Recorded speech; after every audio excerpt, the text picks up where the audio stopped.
sebelumnya aku bilang welcome back to my YouTube channel, tapi aku nggak punya YouTube. Jadi semuanya kenalin aja, nama aku Bunga Jasmine Shafira, biasa dipanggil, kalian bisa panggil aku Jasmine atau Jeje lah ya. NIM-aku 711201105. Nah sekarang aku di sini mau bahas tentang sesuatu. Kayak nggak tuh sesuatu. Tapi tentunya aku nggak sendiri, karena pasti bakal berat nih ya kalau aku sendiri. Dan pastinya nggak akan seru dong. Kita langsung panggil aja ya, buat mempersingkat waktu kita nih. Kita akan panggil aja teman-teman aku. Ayo semuanya masuk ke semuanya sih. Ayo dua-duanya masuk aja langsung. Masuk. Ya kalian lihat aku bersama cowok-cowok yang ganteng di sini. Halo, apa kabar kalian semua? Alhamdulillah. Baik. Kompak sekali, oke? Kalian bisa langsung perkenalkan diri aja deh biar singkat waktunya kita. Ya, perkenalkan nama saya Rein Erlangga Ponda dengan NIM 711201115. Ya, perkenalkan, nama saya Yoga Romansyah, NIM 711201104. Oke, kalian udah tahu nih nama mereka berdua siapa? Cowok-cowok ganteng di kanan kiri aku. Nah, langsung aja sekarang kita bahas tentang sesuatu itu apa ya? Kira-kira langsung aja lah ya. Tapi kita mau bahas tentang working memory sama long term memory. Nah, kira-kira kalian tahu nggak sih apa itu working memory, memory atau long term memory itu? Setahu aku sih working memory itu yang memori jangka pendek, bukan sih? Lebih ke kapasitas ya, kapasitas sama kinerja memori kita tuh seperti apa gitu loh. Kalau kamu tahu nggak di long term memory itu apa? Memori jangka panjang. Exactly, pinter banget, suka deh aku. Terus kalian nih kan pasti pernah menghafal dong yang namanya nomor HP kalian, ya nggak? Iya. Atau kalian pernah nggak sih beli voucher kuota gitu? Dulu sih. Pernah kan? Ada nomor-nomornya kan buat masukin kodenya? Ada. Kalian ngapalin itu susah nggak sih? Kalau buat dihafalin semuanya gitu? Susah. Susah kan? Susah. Nah kalian gimana sih caranya biar kalian bisa hafal itu? Dibagi-bagi. Dibagi-bagi, contohnya gimana? Misalkan 7555 4 huruf 4 kata 4 kata. 4 kata. Kalau kamu kayak gimana nih? Nggak beda jauh sama yoga, tapi kalau yoga 4 angka sama 3 kata aja. 3 kata, 3 angka ya, Iya. bukan 3 kata ya. Heeh. Nah, kalian tahu nggak sih itu tuh masuk ke dalam apa di Rocky Memory itu?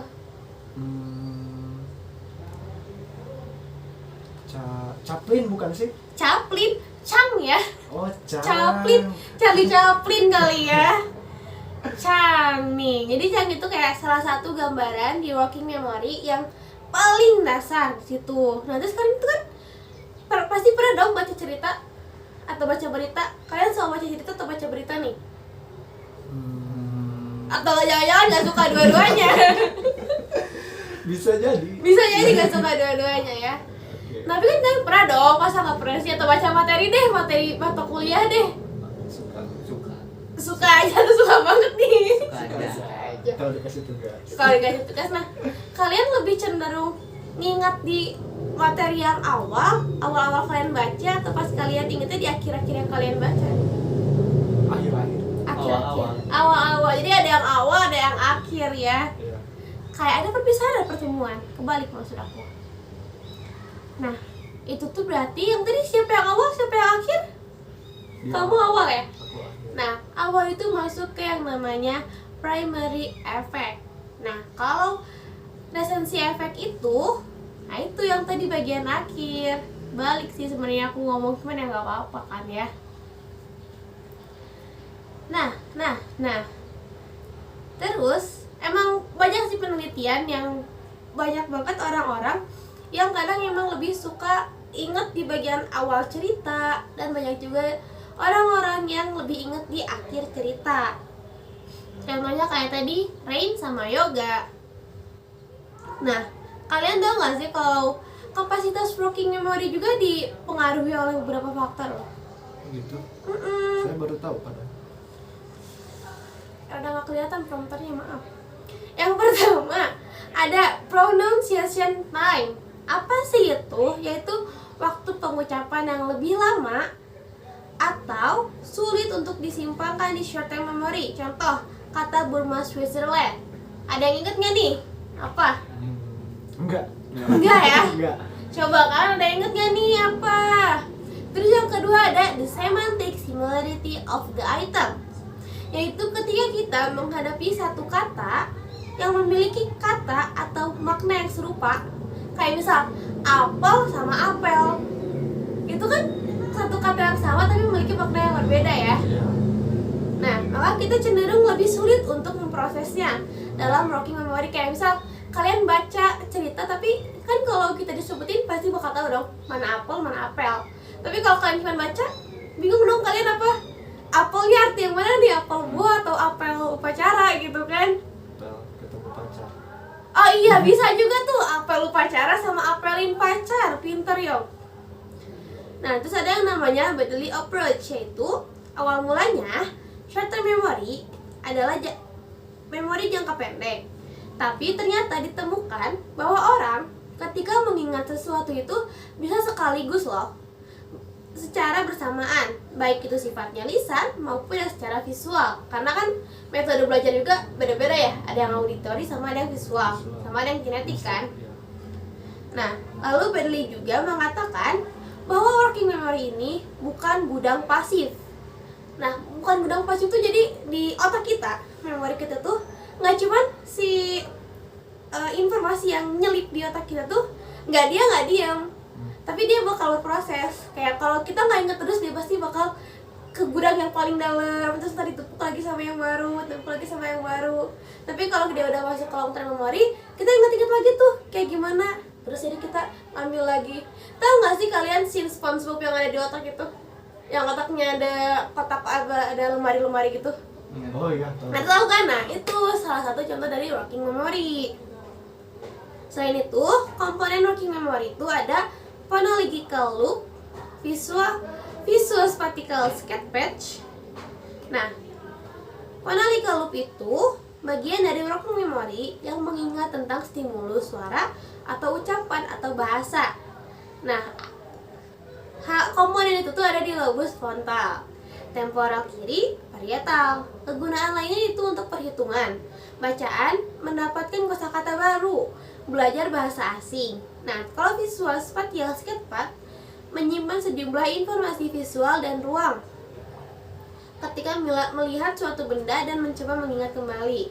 Kayak kalian kalau ngedenger suara orang tapi kalian nggak lihat mukanya, maksudnya ini suka tahu nih suara siapa ini, ya kan? Nah, itu masuk ke namanya phonological loop. Tapi kalau kalian tahu nih mukanya siapa tapi nggak tahu nih aku namanya siapa gitu kan, sering dong kayak gitu. Apalagi kalau kalian lupa ya. Itu masuk ke visual spatial sketchpad. Nah, satu lagi ada dua lagi, yaitu ada episodic buffer sama ada central executive. Kalau episodic buffer itu mengkombinasikan informasi auditori, visual, sama spasial, dan bisa juga dikombinasikan di long term memory. Jadi kalau kalian udah hafal banget nih wajahnya kayak gimana, suaranya kayak gimana, tingkahnya kayak gimana, walaupun kalian gak lihat orangnya saat itu, kayak gitu. Kalau central executive yaitu bagian working memory yang merencanakan dan memutuskan tindakan. Jadi misal kalian ketika kalian ngeliat kebakaran nih, nah si central executive itu bakal ngasih tahu kalian harus bertindak kayak gimana. Apakah kalian kabur, apakah kalian manggil damkar, apakah kayak gimana, itu diputusin di central executive, kayak gitu teman-teman.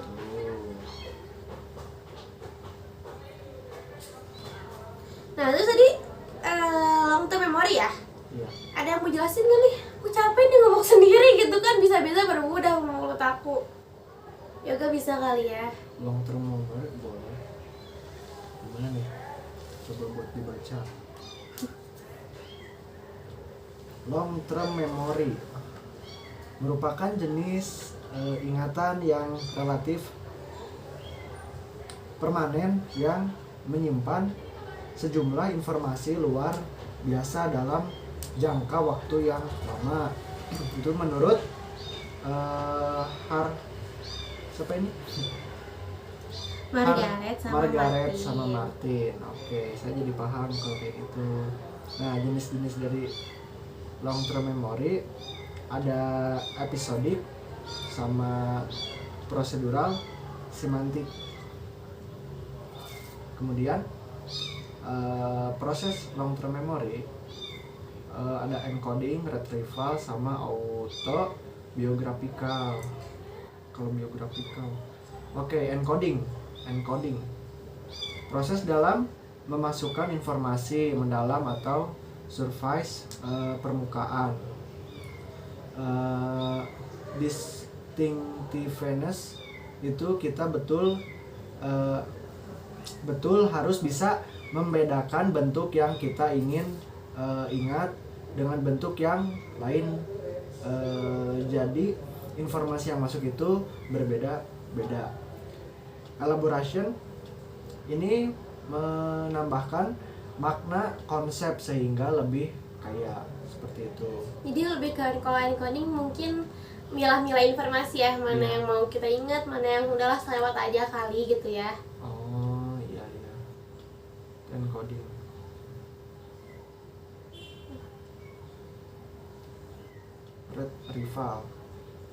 Red Rival bukan lagu Selena Gomez ya.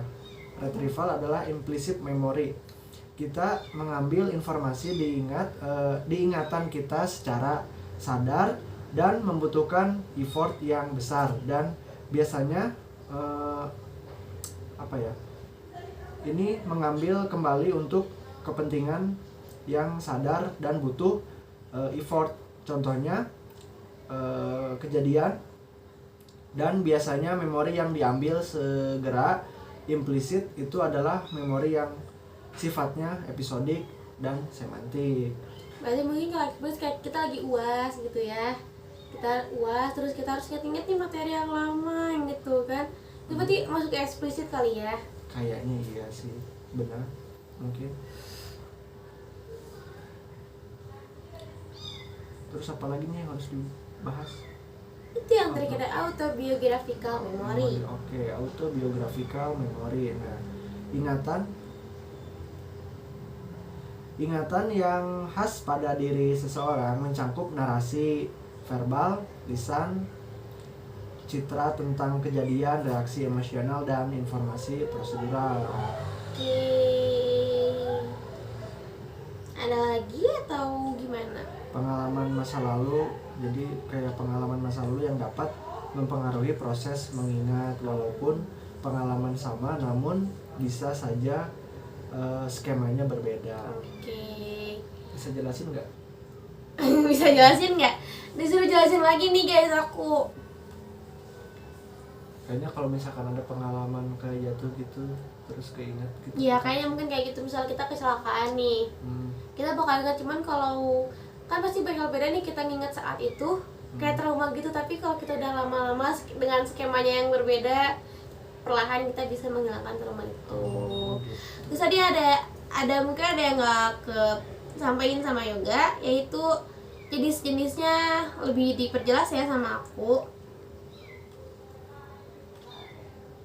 Yang tadi kan ada episodik, prosedural, sama semantik nih. Kalau episodik ini setiap kejadian dalam hidup, intinya setiap kejadian dalam hidup kita yang sifatnya belum tentu khusus. Kayak misal ketemu orang, kan belum tentu nih kita ingat khusus gitu. Kalau prosedural itu ingatan mengenai cara melakukan sesuatu, misal masak, mencuci gitu kan, yang ada step by stepnya. Nah yang terakhir ada semantik, yaitu ingatan tentang dunia yang menjadi pengetahuan umum, kayak materi, mata kuliah, kayak gitu guys. Gitu. Nah daripada lama-lama, kayaknya cuma itu aja sih yang bisa kita bahas kali ini. Makasih buat Yoga sama Aren yang udah mau bantuin ngebahas tentang working memory sama long term memory. Kalian kalau ada saran atau kritik mengenai pembahasan ini bisa tolong sampaikan ke kita. Dari itu aja, kita pamit undur diri. Assalamualaikum warahmatullahi wabarakatuh. Bye. Bye bye.